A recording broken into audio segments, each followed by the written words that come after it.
안녕하세요. 니케피디아의 형사전문 변호사 수 변호사입니다. 오늘은 저희 회사에서 좀 특이하게 성공한 사례가 있어가지고 한번 설명드리고자 이렇게 촬영을 하게 됐습니다. 사건의 개요는 강제추행 사건이었습니다.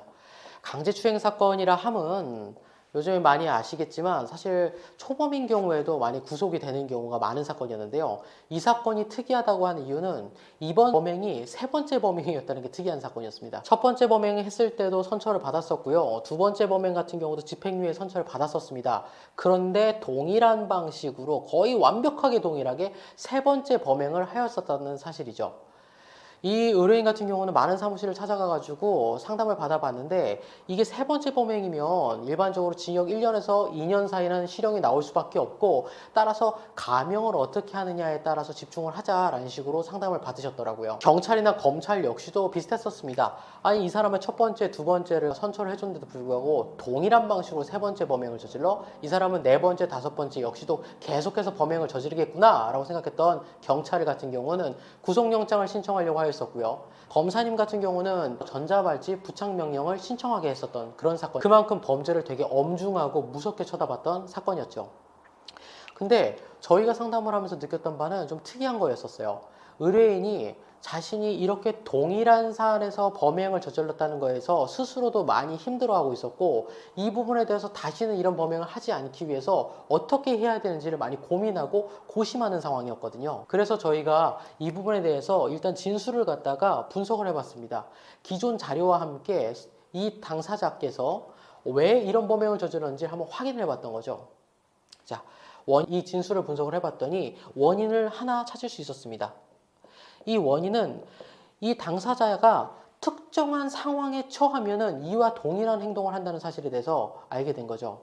자, 이 요건이 크게는 세 가지가 나왔고 이 세 가지 중에서 최소한 두 가지를 없애면은 범행을 하는지를 저희가 확인을 해본 결과 실제로 범행을 다시는 하지 않는 것을 확인할 수 있었습니다.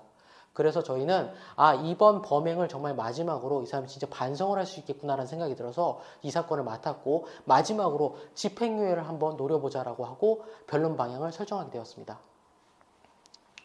자, 그런데 문제는 뭐냐면요. 많은 법률사무소에서 이런 경우에 양형자료를 많이 제출하라고 하는데 이 양형자료라고 하는 게 대부분 모든 법률사무소가 다 똑같아요. 뭐냐면 반성문 많이 써와라. 혹은 탄원서 작성해와라. 아니면은 제일 많이 요즘 하죠. 정신과 진단서 하나 좀 떼가지고 와라 라고 하는 편인데 이제 문제는 이번에 어제자 그러니까 3월 15일자 16일자로 기사가 난 게 있었어요. 이게 뭐냐면 성범죄 반성문 대행업체들이 늘어나고 있다 라는 뉴스였고 대검찰청은 이거에 대해서 보도자료를 제출합니다. 뭐라고 제출하냐면 단순히 반성문이나 탄원서라든지 정신과 진단서를 제출했다고 그래가지고 이걸 봐주는 그런 선처를 하는 거는 안 하겠다라고 해서 이런 반성문 자체가 큰 의미가 없다는 식으로 냈던 거죠. 그럼에도 불구하고 많은 사무소에서 할 수 있는 방법이 없으니까 결국은 똑같은 거를 계속해서 제출하기를 원하고 있습니다. 근데 저희 사무실 같은 경우는 조금 다른 게 이 양형자료라는 게 이걸 왜 제출하냐면 실제로 양형자료는 이 사람의 원인을 제거하고 그 다음에 실제로 이 원인 제거했다는 것을 입증하기 위해서 만드는 건데요. 이 입증의 방법이 뭘 결국 입증하느냐면 이 사람이 앞으로 재범을 안 할 가능성이 높습니다 라는 걸 입증하기 위한 거란 말이에요. 다시 말하면 재범에 대한 위험성이 없습니다라는 걸 입증하기 위해서 이렇게 진행을 하는 거예요. 그런데 그게 반성문 많이 쓴다고 될까요? 탄원서 많이 모아온다고 그래가지고 될까요? 일반적으로 되기가 어렵거든요. 이 사람이 다시 재범을 할 가능성이 있는지 없는지를 단순히 저 반성 많이 하고 있어요. 저 진짜 많이 반성하고 있어요. 이 말만 한다고 될까요? 이게 쉽지 않다는 거죠. 그래서 저희는 일단은 가장 먼저 진술을 먼저 분석을 하고요. 그래서 실제 원인을 제거하기 위해서 원인을 파악을 합니다. 그리고 이 원인을 갖다가 체크를 했다면 이 원인을 가지고 향후에 구체적인 통계 데이터를 뽑아봅니다. 실제로 이분이 다시는 범죄를 저지를 가능성이 없다라는 이 데이터를 갖다가 실제 사례랑 비교를 해가지고 비교 분석분을 만들어주는 거예요. 이렇게 선처를 했더니 향후에는 범죄를 저지르지 않는 경우가 많다더라 라는 데이터를 일단 만들어서 의견서를 하나 준비를 하고요. 두 번째, 이 원인을 갖다가 분석을 했으니 이 원인이 정신적인 문제인지 아니면 다른 정황적인 문제인지 이 상황들을 분석을 하고 그 부분에 대해서 제거하는 해결책을 제시합니다. 그리고 이 해결책을 가지고 재판까지는 한두 달의 시간이 걸리니까 이 한두 달 동안 그걸 테스트하는 과정을 거쳐요. 그리고 실제 그 테스트를 해보니까 원인이 제거되니까 이런 범행을 다시는 저지르지 않다는 게 확인이 되면 이걸 정리해서 의견서로 제출하게 됩니다. 여기다 쓸게요.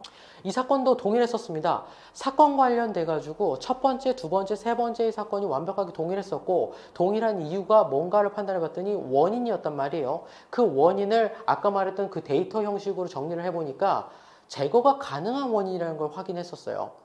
그 원인을 그래서 실제로 제거하였고 향후에도 이 원인이 다시 발현될 가능성이 없다는 사실에 대해서 충분히 입증을 하였습니다. 그리고 그걸 데이터와 함께 의견서로 제출하였습니다. 재판부는 어떻게 판단하였냐면 실제로 이번에 실형이 불가피한 사실은 있으나 이 사건에 있어서 원인을 실제로 제거하려고 많은 노력을 하였고 이 원인 제거가 충분히 입증이 가능하고 타당하다고 판단을 하였기 때문에 이번에 정말 마지막으로 선처를 하겠다 하여 집행유예 선고를 하여 주었던 조금은 특이한 케이스입니다. 많은 법률사무소에서 상담을 받아보시면 아시겠지만 이번에 세 번째 범행이라고 하면 구속을 피하기는 쉽지 않겠네요 라고 저희도 얘기를 할 수밖에 없는 건 현실입니다. 그럼에도 불구하고 본인 스스로 정말 원인을 제거하기 위해서 많은 노력을 했고 이 원인 제거에 대한 걸 정말 잘 버무리고 잘 정리해서 양형 자료를 제출했을 때 집행유예가 가능하고 선처가 가능하다는 것을 확인해 준 사례였기 때문에 오늘 이렇게 설명을 한번 드려보게 되었습니다. 무엇보다도 이 사건 같은 경우는 다른 범죄자들과 달리 당사자가 정말 피해자에게 너무나도 죄송하다는 생각을 하였고 실제로 피해자와 합의도 이루었으며 피해자 역시도 이분이 얼마나 많이 자신의 범행을 방지하기 위해서 노력하였는지를 보고 나서 최종적으로 용서를 하였기 때문에 이런 선처가 나올 수 있었던 사건이었죠. 저희도 많은 사건을 진행을 하면서 이처럼 당사자가 정말 이렇게 진심으로 반성하는 경우는 많지는 않았기 때문에 방금 전처럼 데이터를 모집을 하고 원인을 분석하는데 정말 사활을 걸 정도로 정말 많은 노력을 했고 2개월, 3개월 동안 이 데이터를 누적시키기 위해서 정말 많은 고생을 하였던 사건이었습니다. 이미 기존의 집행유예를 받았음에도 불구하고 재차 동일한 사건으로도 한 번 더 집행유예가 가능하다는 걸 좀 부탁해 줬던 사건이었습니다. 변호사가 얼마나 노력하느냐와 피의자 혹은 피고인이 자신의 범행을 얼마나 반성하느냐 이 당사자의 노력을 법원에 어떻게 보여줄 수 있는지가 정말 중요하다는 걸 깨닫게 해준 사건이었습니다. 불가능하게밖에 안 보였었던 사건을 선처까지 이끌어낼 수 있다는 어떻게 보면은 하나의 좀 성공 사례가 되지 않았나 싶습니다. 당신이 가장 어려울 때 손을 잡아드리도록 하겠습니다. 니키피디아의 형사전문 변호사 수변호사였습니다. 감사합니다.